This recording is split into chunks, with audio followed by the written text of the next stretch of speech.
So there's been a bit of a paradigm shift in my perception as an artist and my perspective as an artist, and it's kind of that moving forward I want to be a creator that is like an artist for artists. Like I'm an artist for the artists, if that makes sense. I don't know, I just kind of feel drawn to that idea. It's like you kind of can be the person that is a hub for artists to come and like discuss their art problems, like things that they struggle with. Maybe they don't really have anywhere else to kind of express that sort of thing, you know? I don't know, I just feel like it'd be a cool place to kind of build a community of people that do all sorts of stuff, you know? Like, I'm somebody that does a little bit of everything, right? I did filmmaking, and I still do filmmaking. I've done that for like 7 or 8 years now. I'm somebody that has loved music all my life. I'm somebody that picked up music production and music around 2019, 2020, and really got into that sort of thing. I'm somebody that's dabbled in graphic design. I love making t-shirts. I love doing all sorts of graphic design stuff. Not only that, I love writing. I like to write things. I like basically almost any creative endeavor. I've pretty much dabbled in it, at least for a little bit. Anything that you'd consider like a creative art form medium. And I think it's cool because I think there's a lot of things that connect us. I've kind of been talking to like other kind of artist friends about this a lot, and a lot of them share the similar struggle of, you know, whether it be things like writer's block or imposter syndrome or, you know, kind of just trying to figure out what you're even doing. Like, why are you even making this stuff, you know? I kind of find that's a question that I've been asking myself a lot lately. It's like, what am I even, like, what am I sitting here for? Why am I in front of a camera? Like, who's going to benefit from this, you know? That's something that I struggle with so much. It's like, I just get this huge wave of imposter syndrome, and it's like, I feel personally like I'm the kind of person that could make it in like anything I basically set my mind to, essentially. Like, I could make it as a musician, I could make it as like a songwriter, I could make it as like a filmmaker, a video editor, like whatever. I feel like there's a lot of like limiting beliefs that I've had, you know? And I've met similar people that have similar limiting beliefs in the same realm, in the same sense of things. So I'm really kind of inspired to kind of spin the narrative of this channel towards like supporting artists and artist growth, and trying to kind of support the types of people that are similar to me, like the types of people who can tell you everything there is to know about like filmmaking or anything there is to know about storytelling. And then you also get the people who are super like experienced in songwriting, and they dabble in a few different instruments. They know how to like write and produce music. They know all that sort of stuff. I want to kind of do a shift of my content pillars, right? Like my main priorities on this channel. And for a long time, I've always wanted to do video, right? And I've always wanted to try to figure out how to make filmmaking work, and how do I constantly create films. And I realized that, you know, not every single film that I make needs to be a Hollywood production, and it's kind of really difficult for me sometimes to realize that it's okay to save that Hollywood level of production for certain projects. I don't need to, well, I don't know about Hollywood level, but geez, there's certain projects and stories that can be told more effectively from a more like rootsy, homegrown kind of format like this, where I'm just kind of talking to like my little Osmo here. And then there's other types of stories that they kind of need like a better carrier in order to express the magnitude of them properly, right? It kind of goes to the sense of like, sometimes ideas aren't the most profound, but that doesn't mean that they don't deserve to be expressed or like kind of be put out there in the world. Whereas like there's other ideas that are, you know, kind of groundbreaking and maybe life-changing, and those are the ones that maybe it's okay to polish up a little more. Maybe it's okay to put a little bit extra time and effort into making those ones stand out more, because the way I'm kind of seeing it lately is that there's so many things on social media now, like TikTok, Instagram, YouTube, where people are kind of taking these like kind of daily vlog kind of formats, or they're kind of taking these ideas that aren't exactly that profound, and for some reason they're like main character syndroming them. They're turning themselves into like, you know, the main character of like a Wes Anderson film or something. And it's like, I feel like when you put that much attention to detail and like put that much effort into every single idea that comes across your head, where's the dynamics in that, right? In music production, there's kind of a term that they use when it comes to like compression, and that's dynamics, right? Transients and dynamics. And basically what that is referring to is like, how compressed is your signal, right? Is the quiet stuff super loud and in your face, or is the loud stuff loud and the quiet stuff quiet, right? So I kind of feel like there's not as much dynamic in the filmmaking world right now either. It's like you get these guys that don't really have that much interesting stuff going on. Like, they don't really have any super profound ideas to talk about at the moment.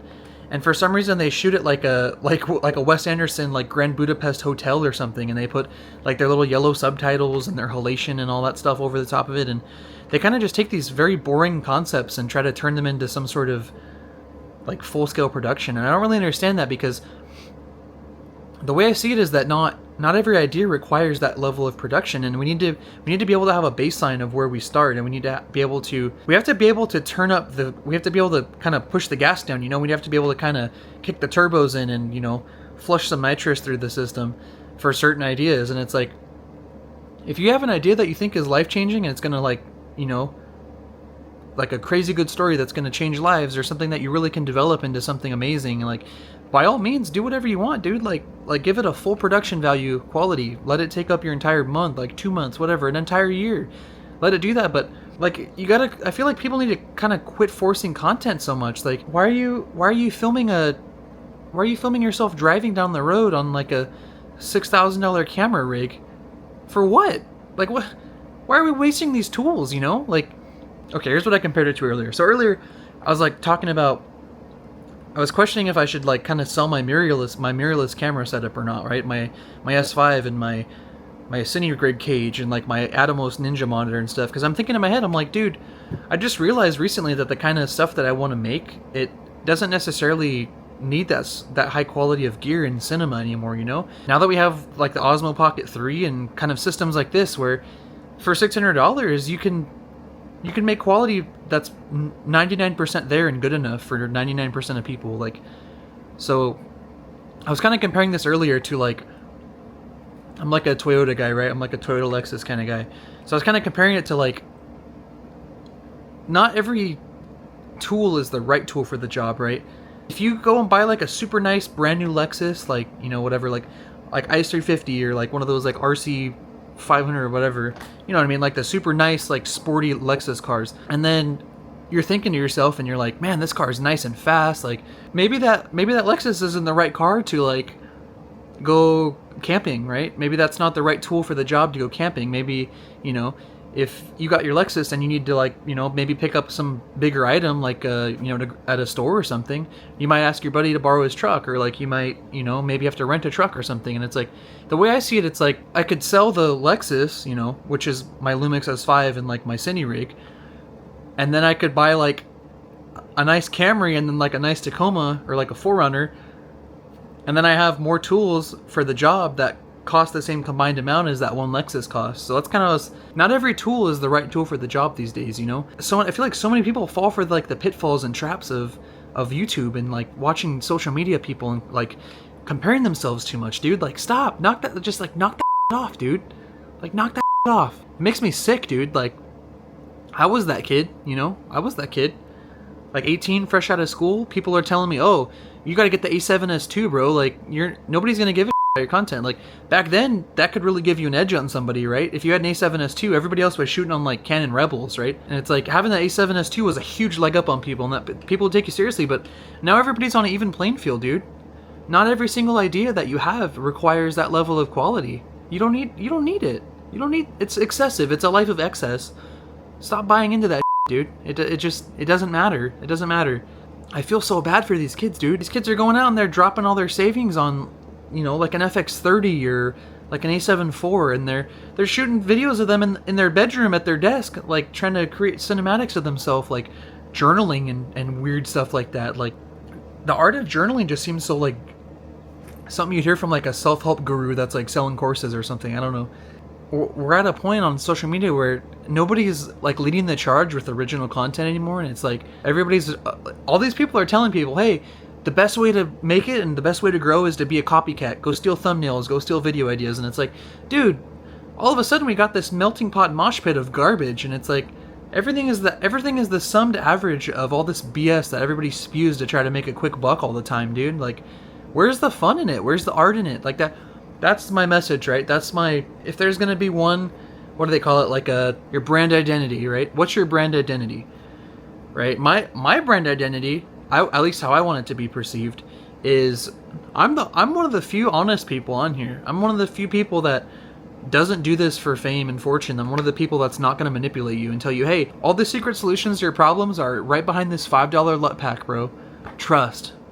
Trust, bro. This is the camera of your dreams, bro. This is a $4,000 body. I'm going to try to sell it to a bunch of high schoolers so they can bankrupt themselves. I'm not going to be that guy. I'm going to be the guy that's telling you, don't listen to those guys, all right? Don't listen to those people.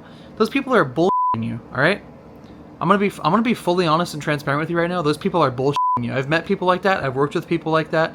I cannot stand people like that, all right? All right. I'm sorry for getting so passionate, all right? But it just pisses me off to no end, dude. Like, you don't need that shit. You don't need it. Okay, think of this. What other industry in the world sells gear like the camera industry, like the music industry, right? You know, this is the latest and greatest. This one's got 14-bit color on it. You're still on 10-bit? You stupid b****. You 10-bit son of a b****. It's just there's too much excess at a certain point, man. Like, it's gotten too easy for people. There's too much luxury and leisure in the world now. It's too easy. Food for thought. Anyways, I got a little passionate today. I let myself go. I need to not swear so much. I'm gonna have to cut a lot of that out of the video, unfortunately.